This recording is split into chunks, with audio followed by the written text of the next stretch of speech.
Siya classes में आप लोगों का स्वागत है। हम अपनी क्लास को शुरू करते हैं। आज हम देखेंगे वर्ष वैज्ञानिक और अनुसंधान कार्य। किस वर्ष में किस वैज्ञानिक ने कौन-सा अनुसंधान कार्य किया था, वो भी कोशिका के क्षेत्र में। तो चलिए हम अपनी क्लास को शुरू करते हैं कि कोशिका के क्षेत्र में किस वैज्ञानिक ने किस वर्ष में कौन-सा अनुसंधान कार्य किया था। तो सर्वप्रथम देख लेते हैं वर्ष 1665 में रॉबर्ट हुक के द्वारा कार्क की पतली काट में मधुमक्खी के छत्ते के समान रचना देखा तथा सेलूला कहा, जिसे बाद में कोशिका नाम दिया गया। 1665 ईस्वी में रॉबर्ट हुक ने कार्क की पतली काट में मधुमक्खी के छत्ते के समान जो रचना देखी थी उसको सेलूला कहा गया। उनके द्वारा रॉबर्ट हुक के द्वारा सेलूला कहा गया और जिसे बाद में कोशिका नाम दिया गया। अगला देख लेते हैं। 1772 ईस्वी में कॉर्टी ने सूक्ष्मदर्शी में गाढ़े द्रव जीव द्रव्य प्रोटोप्लाज्म को देखा। 1772 ईस्वी में जो कार्टी है ये सूक्ष्मदर्शी में या सूक्ष्मदर्शी से गाढ़े द्रव में जीव द्रव्य को देखा था। जीव द्रव्य को ही प्रोटोप्लाज्म कहा जाता है। ये समझ लीजिए प्रोटोप्लाज्म की खोज किसने की थी? कार्टी ने की थी सन 1772 ईस्वी में। कोशिका की खोज किसने की थी? जो कि मृत कोशिका की खोज थी वो रॉबर्ट हुक ने 1665 ईस्वी में किया था। इसके बाद देख लेते हैं 1833 में रॉबर्ट ब्राउन कोशिका में न्यूक्लियस को देखा व नाम दिया।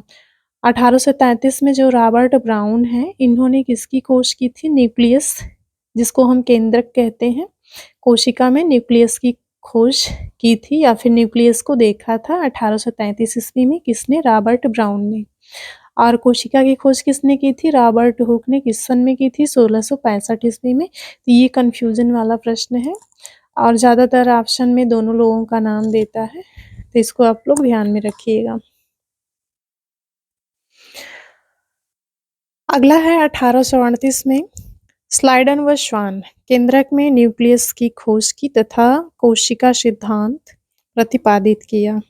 सन 1838 में स्लाइडन व श्वान ने केंद्रक में न्यूक्लियस की खोज की और कोशिका सिद्धांत का प्रतिपादन किया। स्लाइडन और श्वान ने 1838 में कोशिका सिद्धांत का प्रतिपादन किया था। कभी कभी प्रश्न में पूछ देता है कि कोशिका सिद्धांत का प्रतिपादन किसने किया था, तो फिर ऑप्शन में हो जाएगा स्लाइडन व श्वान ने। किस सन में किया था? 1838 में। अगला है 1840 में जे पुरकिंजे जीव द्रव्य का नाम दिया। 1840 में जो पुरकिंजे थे इन्होंने जीव द्रव्य का नाम दिया था। प्रोटोप्लाज्म का नाम जीव द्रव्य जो है ये किसने रखा था? पुरकिंजे ने रखा था। किस सन में? 1840 में।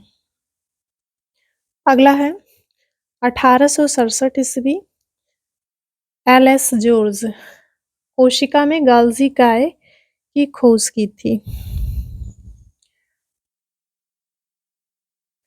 1867 ईस्वी में जो एल.एस. जॉर्ज थे, जिसको गोर्गी भी कहा जाता है, कहीं कहीं पे जॉर्ज भी रहता है, जॉर्जी भी रहता है, तो इन्होंने जो 1867 में एल.एस. जॉर्ज थे इन्होंने क्या किया था? कोशिका के अंदर गाल्जी बॉडी की खोज की थी, जिसको गाल्जी काय कहते हैं। इसकी खोज किसने की थी? एल.एस. जॉर्जी ने किया था। तो उन्हीं के नाम पर गोल्जी बॉडी नाम रखा गया था। कोशिका के अंदर जो गोल्जी बॉडी पाई जाती है तो इसकी खोजकर्ता के नाम पर ही इसका नाम गोल्जी का या गोल्जी बॉडी रखा गया है।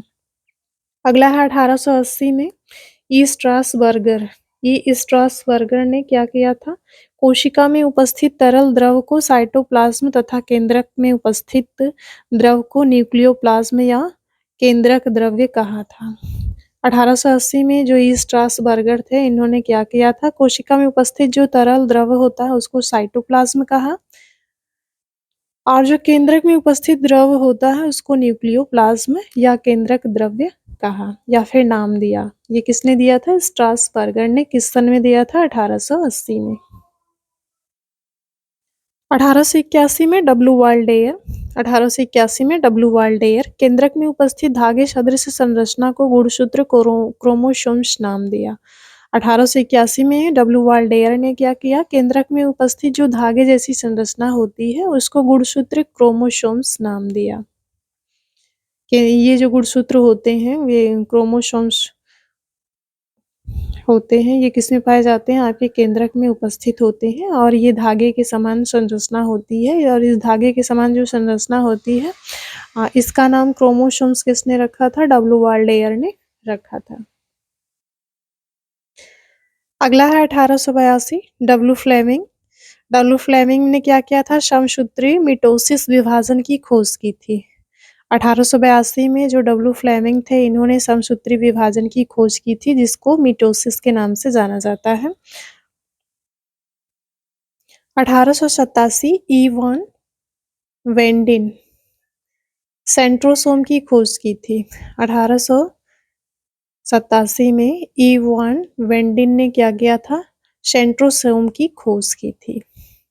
1888 में टी वावेरी 1888 में जो टी वावेरी थे इन्होंने क्या किया था? सेंट्रोसेम का विस्तृत अध्ययन किया था। सेंट्रोसेम की खोज किसने की थी? वान वेंडिन ने किया था, लेकिन सेंट्रोसेम का विस्तृत अध्ययन किसने किया था? तो टी वावेरी ने किया था, 1888 में किया था। 1891 में बीजमैन व स्ट्रासबर्गर ने अर्धसूत्री विभाजन की खोज की थी। 1891 में क्या हुआ था? बीजमैन व स्ट्रासबर्गर ने अर्धसूत्री विभाजन मियोसिस की खोज की थी।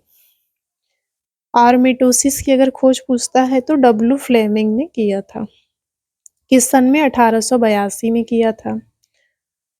लेकिन अर्धसूत्री विभाजन की खोज किसने किया था? 1891 में बीजमैन व स्ट्रासबर्गर ने किया था।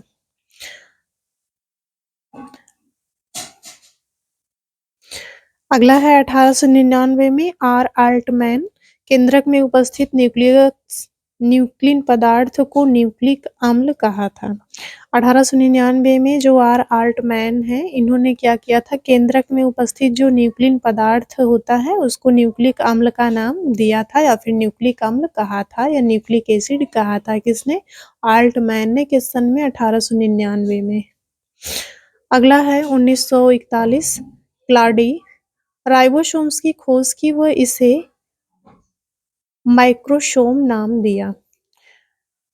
1841 में क्या हुआ? क्लाडी नामक एक वैज्ञानिक थे, इन्होंने क्या किया? राइबोसोम की खोज की व इसे माइक्रोसोम का नाम दिया था। राइबोसोम की खोज किया और जो राइबोसोम थे इसके नाम को बदल करके क्या कर दिया? माइक्रोसोम नाम कर दिया। फिर राइबोसोम की खोज की व इसे माइक्रोसोम नाम दिया। किसने?